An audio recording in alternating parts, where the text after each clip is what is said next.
মুসলমান জান্নাত এবং হুরের নেশায় এতই বেহুশ হয়ে গেছে যে তারা কোরআনের কথা অমান্য করে তারা হিতাহিত ভুলে গিয়ে উলমাদের মতো ছুড়াছুড়ি করছে। যেমন পবিত্র কোরআন শরীফের সূরা নাবার 11 নম্বর আয়াতে আল্লাহ বলেন যে আমি দিনকে করেছি খাদ্য অন্বেষণ করার জন্য, অর্থাৎ দিবাভাগকে করেছি খাদ্য অন্বেষণ করার জন্য।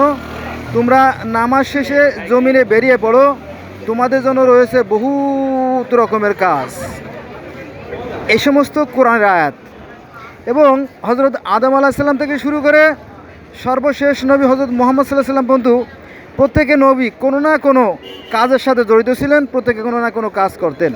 কিন্তু অত্যন্ত পরিতাপের বিষয় হলো সত্য যে এক শ্রেণীর ধর্ম ব্যবসায়ীরা তারা সহজ সরল মানুষকে জান্নাত এবং সেই জাহান্নামের ভয় এবং লোভ দেখাইয়া, হুরের লোভ দেখাইয়া তাদের এই সুন্দর পৃথিবীর যে আরামায়েশগুলো সব বরবাদ করে দিচ্ছে। ফলে মানুষ আর কাজ করতে রাজি না, কে কাকে ধোঁকা দেবে সেটা নিয়েই বেশি ব্যস্ত। দেখেন এখানে মানুষ, এদের কিন্তু কাজ নাই, আকাজই বেশি। হ্যাঁ, এইমাত্র এক মহিলা এক পুরুষকে মারলো। আমি সেটা অবশ্যই আগের ভিডিওতে সেটা করছি, মানে ধারণ করছি আর কি। হ্যাঁ, এই তো এর কিছু বাস্তব দৃষ্টান্ত আমরা দেখেন মুসলমান কিন্তু শেষের দিকে, মানে মুসলমানরা কিন্তু বিলুপ্তির পথে চলে গেছে। তো এখানে উদাহরণস্বরূপ, মানে example is better than percept, তার মানে উদাহরণ আর কি। দেখতে পেলে কেউ শুনতেছে না, এর অর্থ ইসলামের যে সূচনাগার, অর্থাৎ সূচনা যে সৌদি আরবে ইসলামের জন্ম, সেই সৌদি আরব কিন্তু এখন আর সৌদি আরবের নিয়ন্ত্রণে নাই। এই সৌদি আরবকে নিয়ন্ত্রণ করে সেই ইহুদি খ্রিস্টানরা। যেমন সৌদির যে তেল সেগুলো তুলে দেয় নাইকো কোম্পানি, এবং তাদের যে সুরক্ষা অস্ত্র, হ্যাঁ, গোলা বারুদ সবগুলো কিন্তু সেই সৌদি ইসের থেকে আসে, সৌদিতে আসে আপনার সেই আমেরিকা ইউরোপ থেকেই। তারপরে মনে করেন যে ইরানকে সুরক্ষা দিচ্ছে রাশিয়া, চীন, তাদের অস্ত্র ছাড়া ইরান অচল। পাকিস্তানের অবস্থাও তাই, পাকিস্তানও চীনের অস্ত্র ছাড়া অচল। তারপরে ইরাকে একজন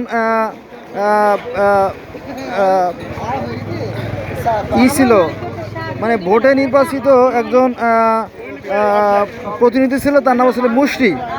সেই মুশরিকে হটিয়ে দেওয়া হয়েছে এবং তাকে হত্যাও করা হয়েছে। হত্যা করার পরে সেখানে আবার সামরিক বাহিনীর যে প্রধান সিসি সেখানে অবস্থান করছে।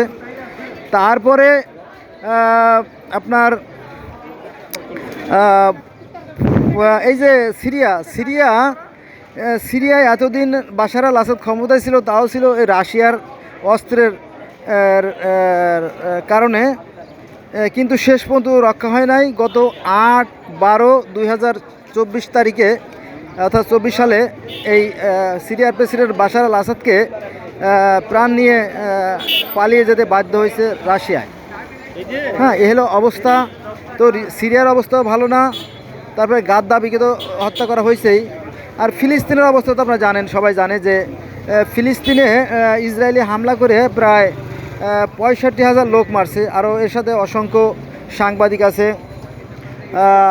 তারপরে আছে আপনার অসংখ্য নিরীহ মানুষ। আর 65,000 যেহেতু তালিকাভুক্ত, আরও কত মানুষ যে বিল্ডিংয়ের তলে চাপা পড়ে আছে সেটা সৃষ্টিকর্তা ছাড়া আর কেউ ভালো জানে না।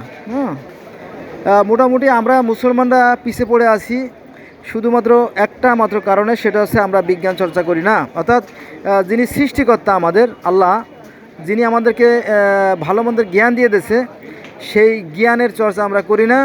ভালো মন্দ আমরা বুঝি না, আমরা অন্ধের মতো কিছু নির্দিষ্ট গাথা নিয়ে পড়ে আছি। ফলে আমরা দিনে দিনে পিছিয়ে পড়ে যাচ্ছি। আর আমাদের দেশটা ভিক্ষুকের দেশে পরিণত হচ্ছে আর কি। এখন এই মুহূর্তে আমাদের বাংলাদেশের অবস্থা খুবই খারাপ। এই মুহূর্তে আপনার আজকে হচ্ছে কত, আজকে সম্ভবত 15 তারিখ, আজকে হলো 2025 সাল। এখন দেশের অবস্থা খুবই টালমেটাল, খুবই ঘোলাটে। এখন যদি মনে করেন যে গোপনভাবে ভারত থেকে কিন্তু অস্ত্র আছে লীগের হাতে, তাহলে গৃহযুদ্ধ লেগে যেতে পারে। এবং অলরেডি গৃহযুদ্ধ চলতেছেও আমাদের দেশে, কারণ পুলিশ, র্যাব এবং ডিবি এরা গুম খুনের সাথে জড়িত হয়ে গেছে। দলীয় লোকদের বেছে বেছে তাদেরকে দায়িত্ব দেওয়া হয়েছে, তারা অসংখ্য লোক ধরতেছে এবং তাদেরকে জেলে পড়তেছে। এলো অবস্থা। আমি এই মুহূর্তে দাঁড়ায় আছি আপনার ঢাকা সেই জজ কোর্টের আশেপাশে আর কি। এখন যদি মনে করেন যে জামাতে ইসলাম বা বিএনপির হাতে যদি আপনার চায়না অস্ত্র আসে, কারণ যখন কোনো একটা ঘটনা ঘটে যাবে, বড় ঘটনা, তখন তো সবাই নিজেকে রক্ষা করার জন্য চেষ্টা করবে। তখন একদিকে হলো চায়না, অন্যদিকে ভারত, দুই পক্ষর সহযোগিতায় আমাদের অবস্থা হবে ইউক্রেনের মধ্যে। যেমন একদিকে রাশিয়া আর আরেকদিকে আমেরিকা, এই দুয়ের মাঝখানে যেমন ইউক্রেন, মানে ইউক্রেনকে আশ্বাস দিয়েছিল যে এরা আমেরিকা, যে আমি তোদেরকে সহযোগিতা করব, কিন্তু আসলে কতটুকু বা সাহায্য করা যায় একজন মানুষকে। তো এখন ইউক্রেন, রাশিয়া এবং আমেরিকার মাঝখানে পড়ে তারা নিজেরা ধ্বংস হয়ে যাচ্ছে। ঠিক আমরাও আপনার আর একদিকে ভারত আর একদিকে চীন, এই দুয়ের মাঝখানে পড়ে আমরাও চিড়ে চ্যাটটা হয়ে যাব, অর্থাৎ আমরাও ধ্বংস হয়ে যাব, সে ব্যাপারে কোনো সন্দেহ নাই। হ্যাঁ, আর বাঙালি জাতি যেহেতু এদের নেচার খুবই খারাপ, এরা আল্লাহর পক্ষ থেকে এদের গজব আসবে, এটা খুব একটা স্বাভাবিক ব্যাপার। এর মধ্যেও যারা ধৈর্য ধারণ করবে, আল্লাহ পাক নিশ্চয়ই তাদেরকে সাহায্য করবেন, সে ব্যাপারে কোনো সন্দেহ নাই। হ্যাঁ, কারণ আমরা পৃথিবীর হাজার হাজার বছর বা লাখ লাখ বছরের ইতিহাস যদি ঘাঁটি, তাহলে দেখা যায় যে যুগে যুগে সৃষ্টিকর্তা যারা জালেম জাতি, যারা অত্যাচারী জাতি, হ্যাঁ, তাদেরকে ধ্বংস করে দিয়েছে, সেখানে আবার নতুন জাতি সৃষ্টি করছে। হ্যাঁ, এই হলো অবস্থা। এর ভিতরে যারা সাবধান থাকবে, নিশ্চয়ই সৃষ্টিকর্তা তাদের পক্ষে থাকবেন। আর যারা বাড়াবাড়ি করবে, তাদেরকে সৃষ্টিকর্তা ধ্বংস করে দেবেন।